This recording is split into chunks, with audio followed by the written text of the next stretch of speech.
in any service-based business, the big thing is word of mouth and referrals, right? Like that is gold. That's what I can tell you that you'll tell your mother to come in, or your grandmother, or your sister. So that was the biggest thing, is asking for referrals and sharing stuff on social media, posting a little bit here and there. I wasn't consistent. I wasn't great at it. But then I joined the Howard Chamber of Commerce, and that helped a lot with the visibility with other business owners in the area. But mostly, I would say the biggest kind of mover was word of mouth, because at that time I had no concept about paid ads or how it worked, how to track it, any of that. It was just like, hey, here's a little thing. Can you give this to your friends? And give this to 5 of your friends who need a massage. And, it worked out pretty well. Welcome to Do Small Business Like a Big Boss, where we explore the real stories, hard-earned lessons, and game-changing strategies of entrepreneurs who've moved beyond the side hustle and built businesses that scale with confidence.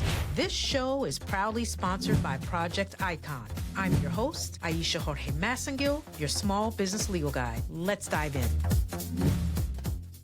Welcome back, bosses, for our latest edition of Do Small Business Like a Big Boss. Today, we have Stephen Conti, the founder and CEO of Tocar Spa and Tocar Sport, located in Columbia, Maryland. Welcome, Stephen. Welcome. Thank you. Thank you. Thank you. I do need to add also, we have a new division, Tocar Corporate Wellness. So that's the new one. We're still working on the name. It just doesn't flow. Tocar Spa, Tocar Sport, Tocar Corporate Wellness. It's shop. We're working on that. We're figuring out our branding on that. But so You still that's the workshopping. totality of it. Yeah, we're workshopping it. Okay, well, you keep workshopping that, and maybe the folks who listen to the episode will have some feedback for you, and they can hit you up. Please. I'm So open to make sure all feedback. you all hit Stephen up with that feedback. I'm really excited to have you here. I've admired for a long time all the work that you do in the Howard County community as a business owner, and just admiring your hustle, but also admiring the business that you've built. So I thought you would be a natural guest for the show. And I wanted to start by asking you, before Tocar Spa was even a twinkle in your eye, what did your life look like before you decided to make this leap? Funny enough, looking back at some journals from high school, I had it written down that I was going to own a spa. But this was kind of like an inverse order, right? Like the spa was going to be after my long career in marketing and comms, and I was retiring to the sunset of being a spa owner. And but to get there, I would say it's 2009, and at that time I was working as a marketing assistant for a law firm in DC. So I was making a trek into a big Am Law 500 firm. I was in the midst of everything that they had going on in the marketing side. So proposals, FPs, events, and entertainment. And I just kind of got to a point where I would wake up in the morning and just sit in the bed for like 20 minutes thinking about how much I didn't want to go in. Mm. And this was more than just a fleeting kind of feeling. This was like, man, I don't really want to do this. I don't want to put a suit on and take the train. And I didn't have the passion for that anymore. So I think that was more of like the breaking point, is when I just would literally sit up and just look and like, I do not want to do this anymore. But this was after I had my massage license or my massage training. So I went into massage training right after undergrad because I wanted to get it out the way. I didn't want to wait till, I got too busy with my career and I didn't have time to go into it. So that was a calculated decision to do it early. And then I said to myself, I'm sitting there, why am I doing it? Why am I making myself miserable when there's something I really enjoy doing? I had no idea how to monetize it, no idea what type of life that would look like. But it was time for a change. It was just really like, I don't want to feel like this anymore. I don't want to feel like I have this lack of purpose. I was great at my job. Don't get me wrong. I did fantastic, but it wasn't my passion. It wasn't something that like made me feel good about the work. It was like, I did the work and I was good at it, but I didn't feel good about it. I didn't feel like fulfilled. Like I felt great that I did a good job and I got good scores or whatever, but it wasn't like, man, I really made a difference with someone. Like, and that's what I feel when I do the work every day here. Like I'm really directly impacting someone with the work I'm doing. So that was a long-winded answer to say when that But breaking point I came, but do want to rewind that a little bit because I think maybe I missed a step. You were in high school or college and you had already thought about owning a spa. yes. And but you decided you were going to do the training to get it out of the way, but decided to go into marketing. So how did you then find yourself in marketing instead of just going straight through to the massage? So I was not allowed to take a gap year. My parents said, absolutely not. You're going straight through. If you don't go straight through, you're not going to go and, you're going to lose interest for the education portion of it. So that was a pretty big thing in my household was you're going straight through college, through high school. And if you go further, you go further. I always had an interest in touch through playing sports, like, getting stretched out by the trainers, getting, shakedowns or little body work. I'm like, man, that feels great. And I used to do it for some of my friends. And it's like, man, you're really good at this. And that kind of turned into like, hey, I enjoy doing this and I'm good at it. And I'm getting that confirmation feedback like, hey, man, you have magic hands. So I even made in shop class little business cards that said, Steve's massage specials. Like I would even mess around with it, but Mm. that was the genesis of it. I kind of had an idea because of just playing around with it and getting verbal feedback. But when I went to school, to college, specifically University of Maryland, I was in the business scholars program. So I started off in the business track and ended up in communication with marketing as a minor. So So then directly out of undergrad, I had already known at that point I wanted to pursue that as like more of a leisure kind of. I was thinking in my mind, like, this is something I want to kind of just enjoy and do later. So I went and finished school. By 2006, I was done with both the undergrad and the massage therapy training, August 2026, 2006, not 2026. 2006. Yeah. Yeah, because that In a means while. you're like a month Yeah. in. That would Yeah. be concerning for Yeah. all of your clients. All of a All sudden, right. it's you're just a month into this. But you described something interesting because I know it is something that I experienced myself. That gnawing feeling. I remember when I was a very junior attorney, but I was at a spot, and every Sunday at 5 o'clock, I would start to get a knot in my stomach because my brain started pivoting to the next day. And I always just try to listen to those things inside of me. Like, what is that prodding? What is that telling you about where you're going to work every day? And so it sounds like you had a similar experience with the marketing, that it wasn't something you were not good at, but it wasn't necessarily your calling. Is that kind of Correct. accurate? I think that sums it up pretty well. Yeah. And so was there any kind of intermediate step that you took before deciding to go out on your own? Yes, I went to go work for a franchise while I was still working at the law firm. So I picked up work at a local franchise and I would get off the metro, speed up the street to the clinic, strip off my suit and tie, put on, khakis and a polo shirt and work from like 6 to 9 p.m. And I would do Mm, that a couple of days out of the week. And then after a while of doing that, I just said, I want to be here much more than I want to be there.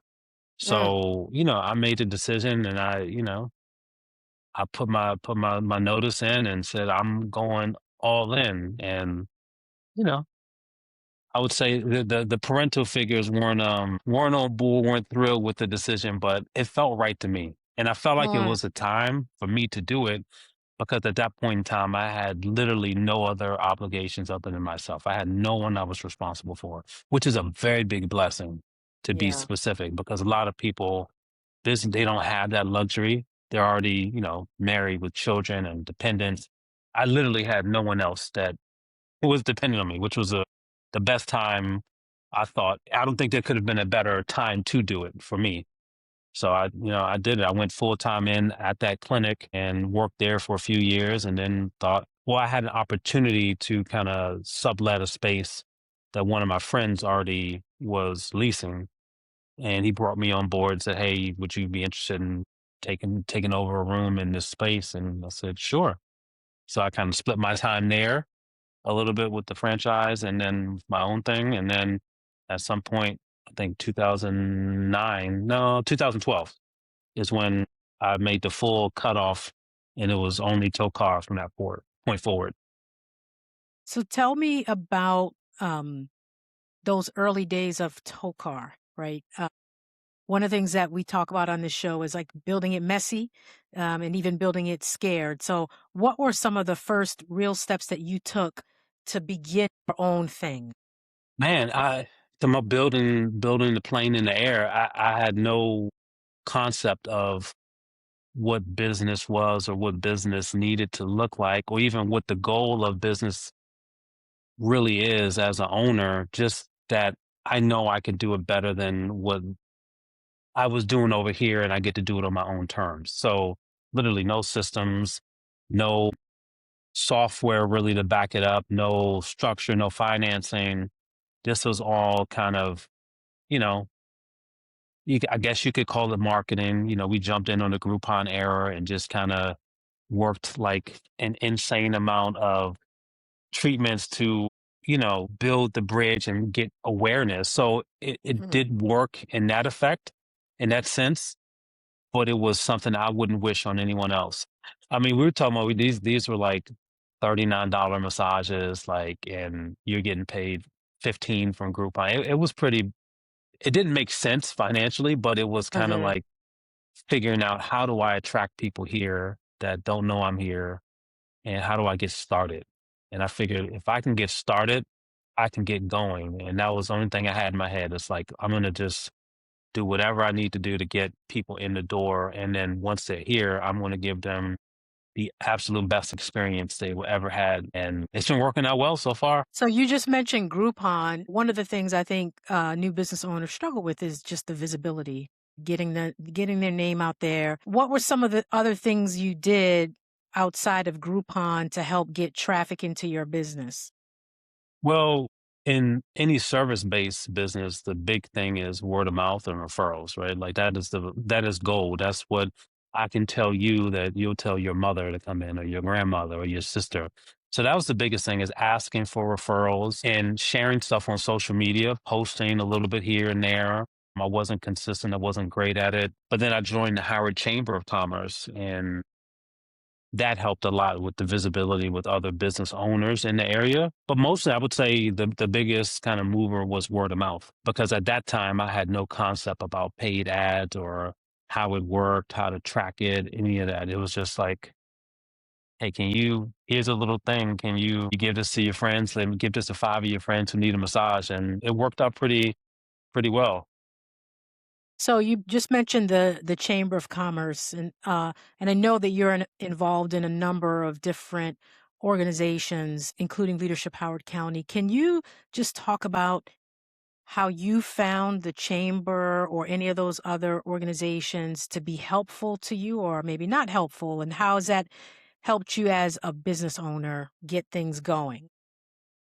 Think the I joined the chamber, and for years I was just paying my dues. I had no idea how to utilize the chamber. And once I started understanding the connection between getting involved with the chamber, meaning getting on committees or even showing up to events, like, it's not just you join the chamber and business just starts flowing to you. You have to get to do the hard work of networking and meeting people, not pleading your case, but like letting them know you're here and available, and let people get to know you as a person, as someone that they or their organization will want to do business with. So I didn't have that concept in my head. I didn't really, for probably the first 4 or 5 years I was a chamber member, I just paid the dues, Mm, and I mm. literally did nothing with it. So kind of, you know, don't do that.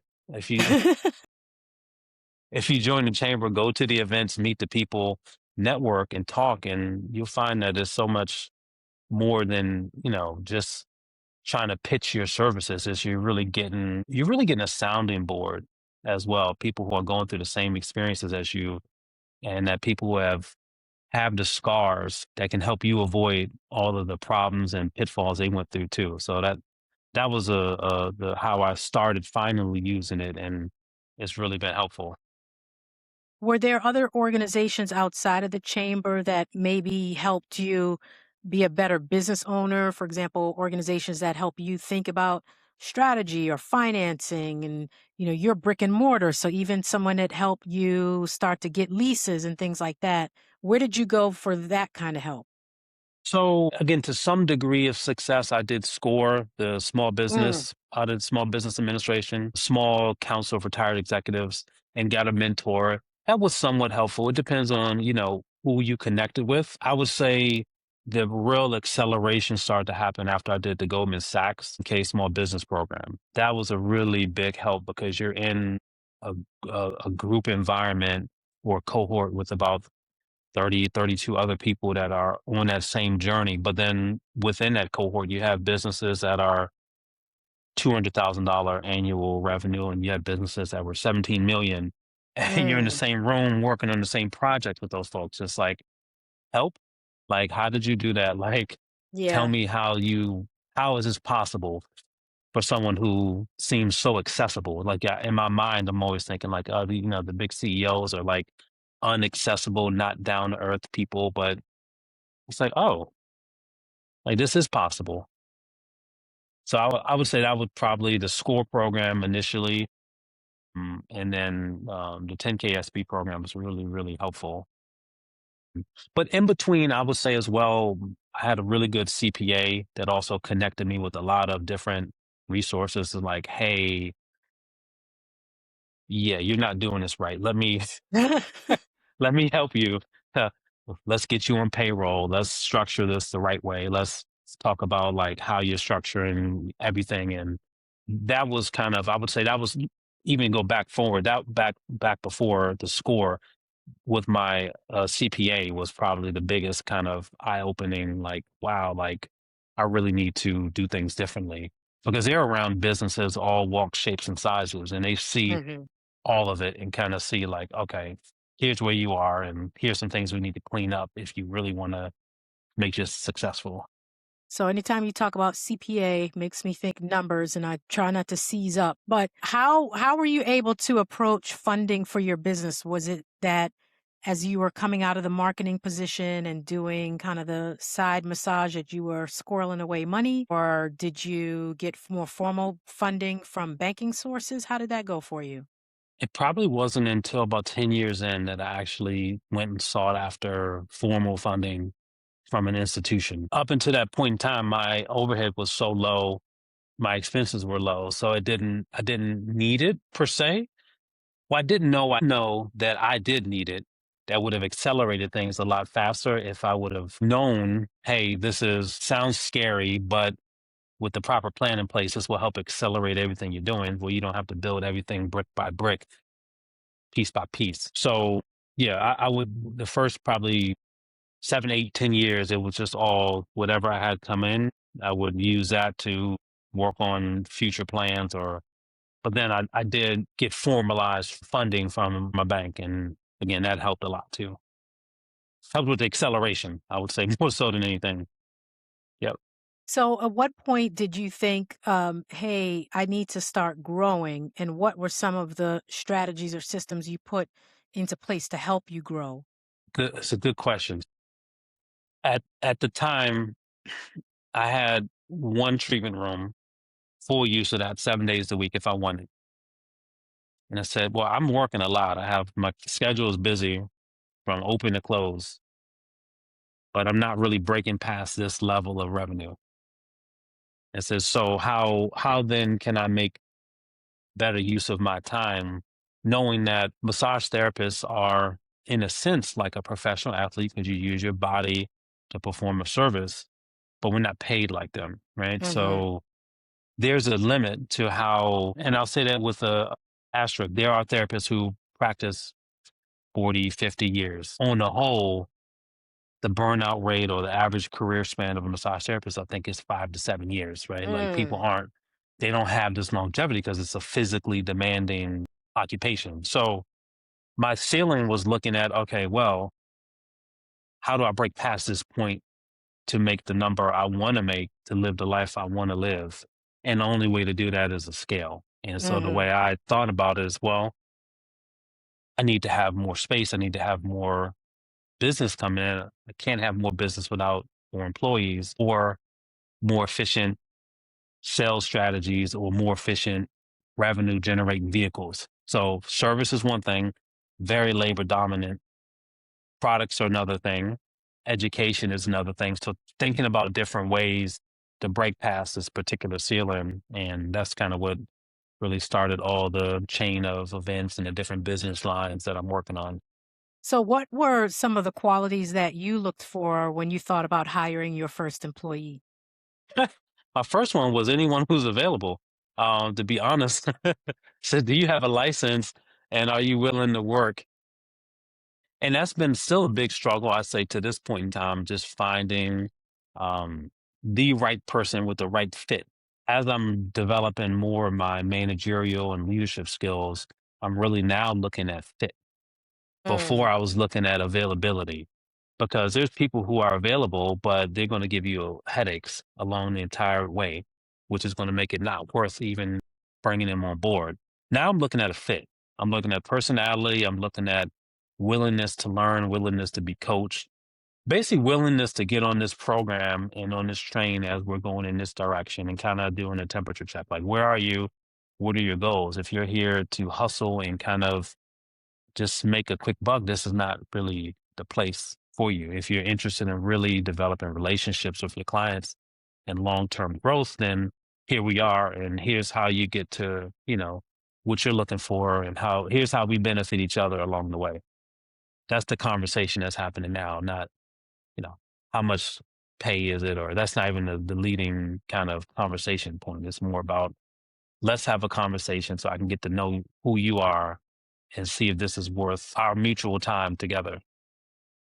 So, tell me about the team today. How many folks do you have today, and how's that been working? So in the spa are six. We have six providers, one admin. With sport, we have 15. And with the corporate wellness, there's six. And a couple of the divisions share bodies, but that's general breakdown. But you said, how is it working with the team I have now? That was the question. Yes. It's great. I feel like we're still developing systems and we're still evolving in terms of processes and things of that nature, but much clearer vision of where we're going and what I want and how to get there. I think that's the biggest thing is getting clear from leadership, me, where are we going and what is the pathway to get there? And then also doing a much better job making it clear to the employees, here's your role in that. And here's how we all get there together and kind of like, I guess, selling them to some degree on this is not all about me and all about me just, Uncle Scrooging and just laying on a vault of money, laughing and joking. I'm doing this to create something that's going to be long lasting that everyone benefits from. So I think when I started to connect, like, how do you benefit from this as well? Then it kind of started making more sense and became a little more clear for my staff as well, so they can fully buy in. Do you have a layer of leadership in between you and your staff that's actually performing services that allows you to focus on the business matters, or are you over people and also the operations of your business? Short answer is I'm working on it. Okay. And I have a plan in place. I have a very competent administrator right now or assistant right now. The goal is, if not with this individual, with another person by April, May-ish, we'll then hire an actual clinic administrator. So it'll be myself at the head, the clinic administrator, and then a clinic assistant.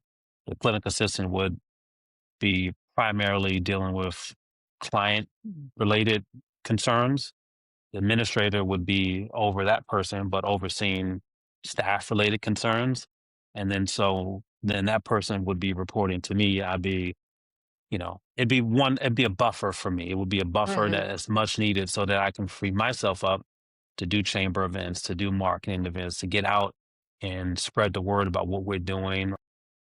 even our community-based program. We have and you heard me talk about this at Sherm, about our Healing for Healers program, how we're giving Mhm. out free massages for need-based people in the community that are dealing with loved ones with Alzheimer's, Parkinson's, dementia. Like, taking time to get the word out and go and meet people, talk to people, and like spread the word is really business development. In short, is really where I want to spend my time. Business development and marketing, Yeah. but I can't do that until I actually hire myself fully out of the clinic.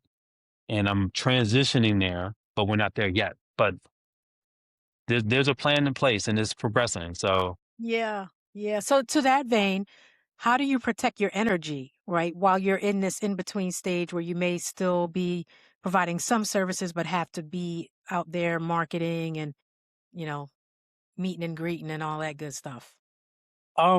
that's a great question. I'm still kind of figuring that out. I know from a schedule standpoint, I've put some more boundaries up for myself, meaning I have certain days that are administrative, kind of work on the business days.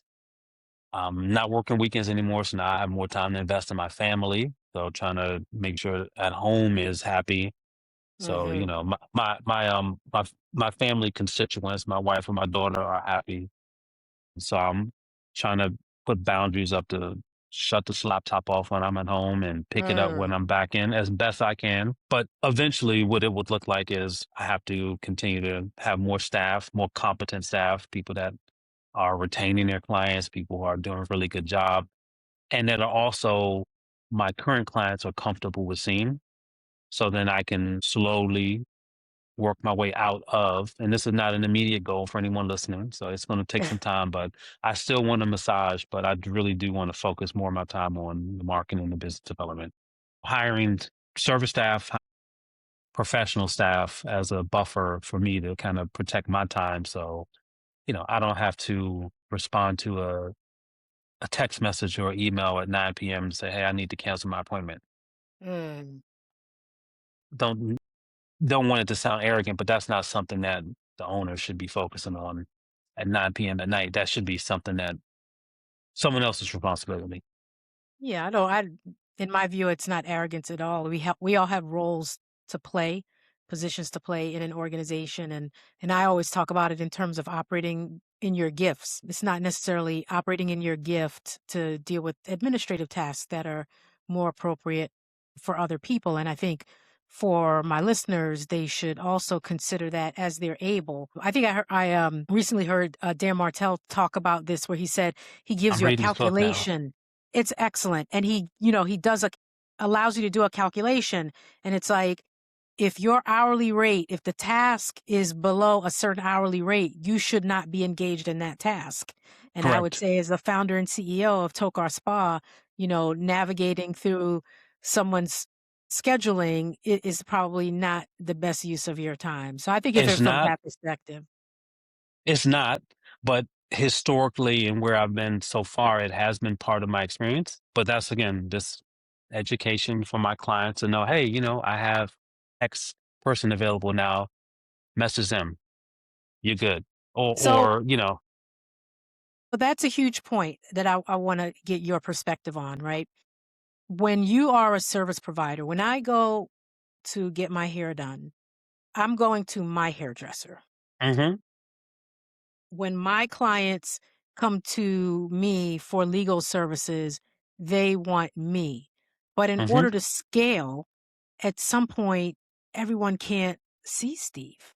So, correct. how do you give them confidence, right, in the other service providers in your business, that they're literally still in good hands? Don't think it matters anything what I say. So I could tell you Aisha is the absolute second coming of Steven, right? Like, she's awesome. Yeah. I don't want to see Aisha like, so it almost has to be a point where I can't try to sell them on someone's attributes. I'll have to say, come in and try this person. Like, come in and we'll make it fun. We may do like a training day where I'm going to show her exactly how you like it. This is the like, coming from me. I'm showing them perfectly. And I'm not saying I'm quitting on you, because I've heard that before. You can't quit. You can't leave. I've been threatened. I've been like, bribed. Like, no, no. What do you need to like? And it's like, no, it's not. I don't want to leave the position, but if I want any chance of this company surviving, I have to get out of this role. Like that's not optional. So if you want the Tokar that you love and see today, it can't just be Steven that is carrying the brand. So this is an effort to sustain the entire operation. So hopefully you can understand that. Give it a shot. If you don't like it, we'll come back and talk about it. But it's more of a convincing, like you're in Mhm. good hands. I've trained them personally. I've gone through the protocols with them. I've shown them and at some point, if either you're unwilling to attempt it or try it, then it's like, I've made a good faith effort. I value you as a client. I'm telling you, I'm leaving you in good hands. Just try it. If you're not willing to try it, then, I appreciate it. But like, I cannot stay in this role forever. And Mhm. I can't stay on these weekends forever. I can't stay at 6 o'clock. Like, I just can't. So, how can we work this out? How can we use problem shoot this together?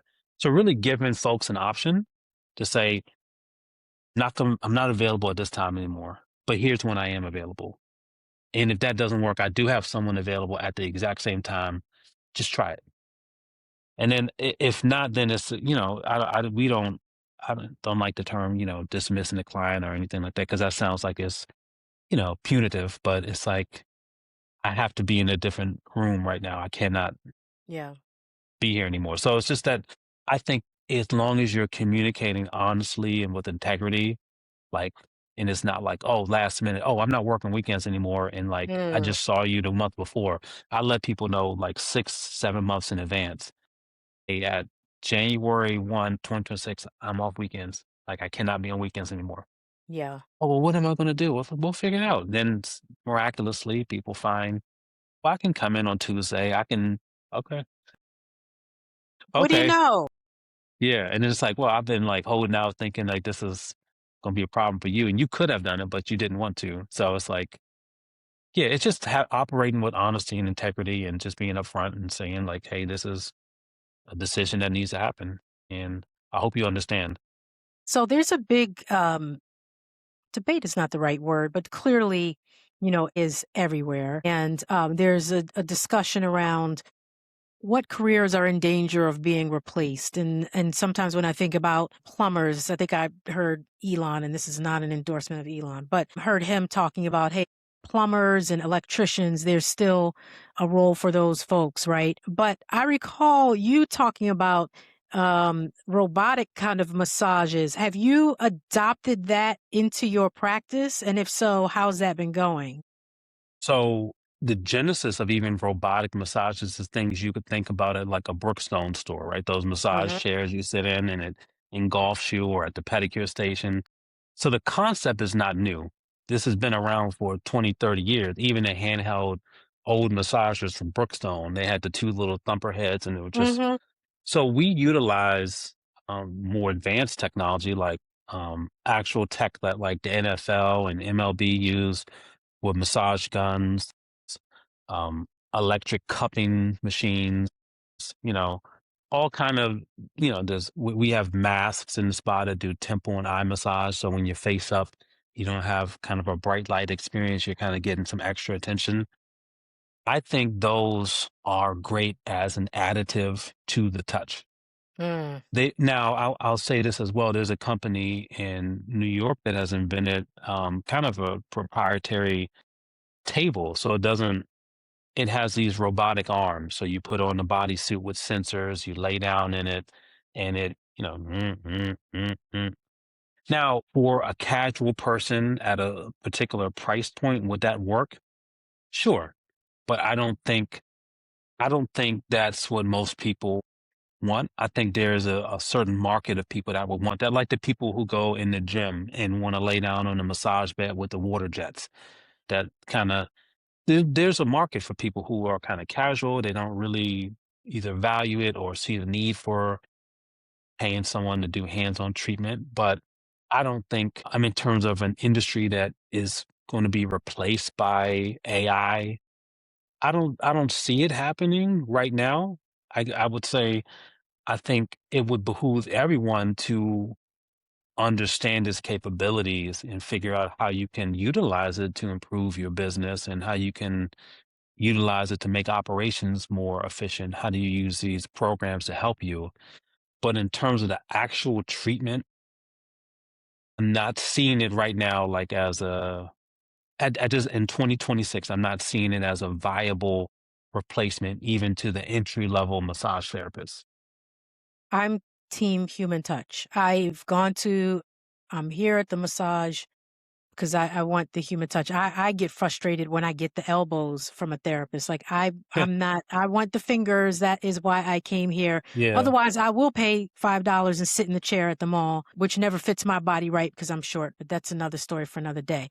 You started at the beginning of our conversation talking about the resistance that you got from your parental units about this flight of fancy of massage. Was there a time where you said, man, I'm doing this and I've made it? And the second part of that is, was there a time when your parents were finally like, good job, son, this is a real thing? Probably the answer is both in the same event. Okay. When I had my grand opening at my new location, and we had the chamber folks out, we had a ribbon cutting, we had the Calvin Ball came out, the county exec, and had photos. I mean, it was a big deal. I think that's kind of like when I was like, okay, like I've been operating well before, but I feel like this is like, okay, I have a place where I have Tocar is the only name on the door. I'm not in a shared space in this covert room on the third floor and no windows. Like I actually have a space that I'm in that I designed. I picked out the flooring, the decor. Like this feels like home. And it felt like at that moment that I think, I mean, they've told me, "Hey, we're very proud of what you're doing."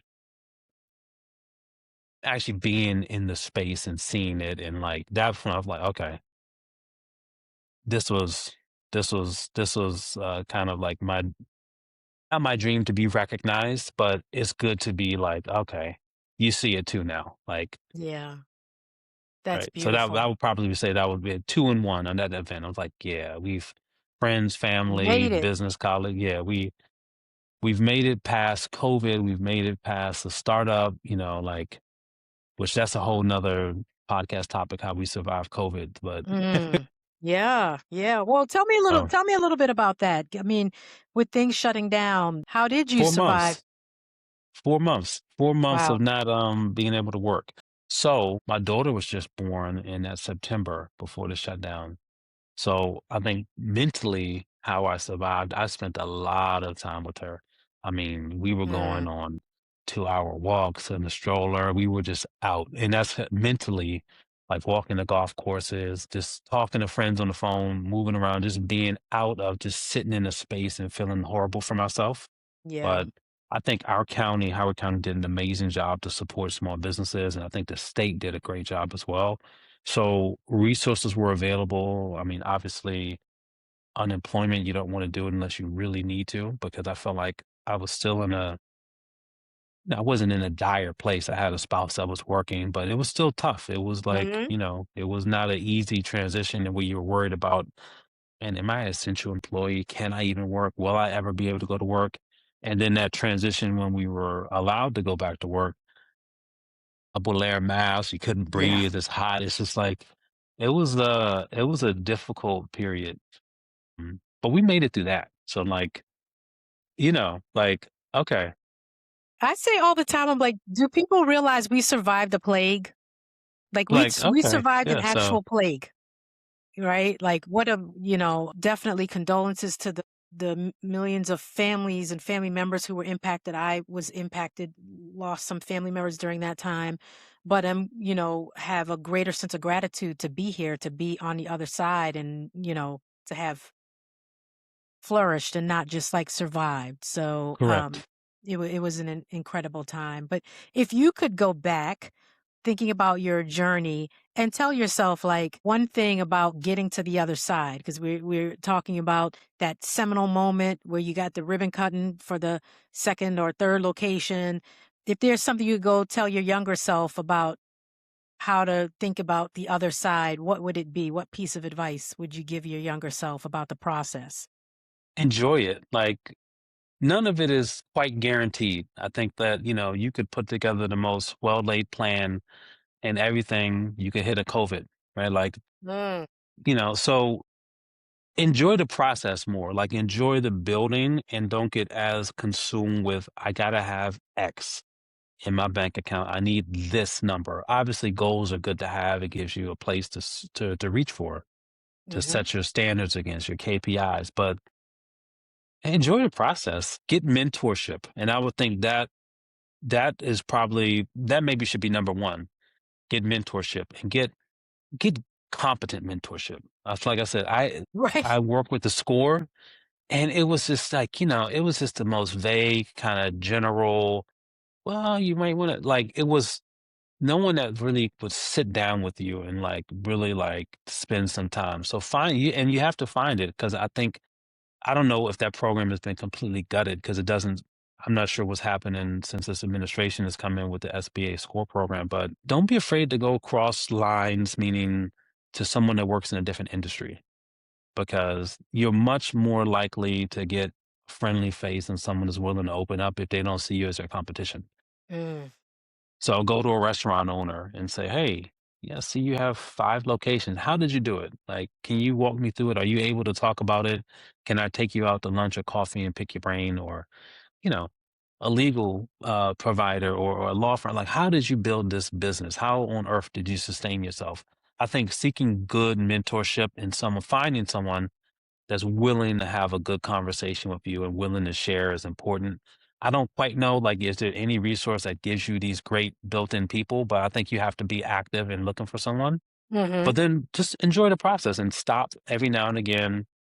We had a journaling kind of exercise that was brought to our attention, and like at the 10K SB program. It's like literally like document everything that has happened in this year and do a recap, and then like literally look at all the things that you did, all the things that you accomplished, all the things that have gone right, and kind of focus on that, and like take some time to take some inventory of that, and be proud of yourself, because it's not an easy journey. Not everyone's going to understand it. Not the people that are closer to you aren't going to be on board. And it can be lonely at times, but if it's in your heart, if it's tugging at you, of something you're passionate about and something that feeds you, not just food wise, but like gives you like juice. I love being around people, and I don't think I could survive being in a house working from home. Like, that's just not Mm. my energy. Mm. Get doing, as long as you're doing something that's feeding you your soul. Like, I think that is important. I think that's kind of a starting point to kind of start with. That's so important. I think of it in the context of all we're so programmed to think about how far we have to go that we don't take a pause to look back about how far we've come. And I do that in something as simple as when I'm walking my dog and I'm like in Meadowbrook Park and it's just like, oh my goodness, there's so much. No, you look back, you're like, man, I've come a long way. And I think Mel Robbins even has an exercise that she suggests people do at the end of the year where you look through your pictures as kind of like a refresher for you about all the things that have happened and the things that you've done. Because we're such grinders, I think, as a nation. We just always think about what's next and how much more do we still have to go? But it's like, man, you have to just pause and clap for yourself sometimes. It's like, clap for your Yeah, damn no, self and literally. say, Yeah. Like, this is what we've done. Look at this. Look how far we've come. Man, this is amazing. what's actually cool about that, a lot of my clients have been with me from that Groupon era, Mm. and they're the ones like sitting in this position to say, "Dude, you know how far you've come? Like, how proud I am. Like, do you realize like everything that you said you were going to do, you've done everything that Right. you've attempted to do, you've progressed to it." And it's like seeing those people from 12 years back, like, man, you're right. Like, I was kind of grinding out of a one-room place, and like, yeah. So take some time. You're right. That is a good reflective point. Take some time and look back and say, you know what? Yeah. Clap it Okay. up. It's all right. Clap it up. Clap it up. Okay. Gonna get you out here with this. I ask all my guests this question. When you hear the phrase, do small business like a big boss, what does it mean to you? I would say it means really use your systems to propel yourself. Like, really dive into systems that will help you elevate yourself. Don't try to do all of it on your own. Seek out systems and perfect those systems in order to grow. Because in my mind, a big boss is not someone who's in the kitchen, chopping up the celery. They're a person that is steering the ship. Hey, here's where we are. This is where this organization needs to go. Here's a strategy, and we're going to implement it downhill. And you guys are going to be responsible for implementing it. But I need the space and time to be motivated, to be filled with energy, to kind of figure out where we're going and how to navigate this kind of operation from the front. So as a small business, you don't necessarily have the resources that these Fortune 500 companies have. So you have to utilize systems and utilize your time very, very well in order to kind of get out of the mud, I guess I'm sure there's a better word of saying it, but you know, to elevate yourself so that you Yeah. can be the leader that your business needs you to be and not, reactive. You need to be planning and proactive. Awesome. Stephen, where can the people find you? Well, if you are in Howard County, you can find me at Tocar Spa, located at 10630 Little Patuxent Parkway. We're right by the mall. We are an appointment only spa. However, you can send a message to my office assistant. You can find us on social media, www.tocarspa.com. You can book an appointment there. If you need a consultation, feel free to call. We're happy to help. But we are looking forward to seeing you, meeting you, serving the good folks of Howard County and the Baltimore region alike. Awesome. Thank you so much for your time today, for your wisdom and all the gems you've dropped. And for my bosses out there, remember, you can build that dream messy, you can build it scared, but just don't build it small. Thank you for your time today. Thank you. I appreciate it.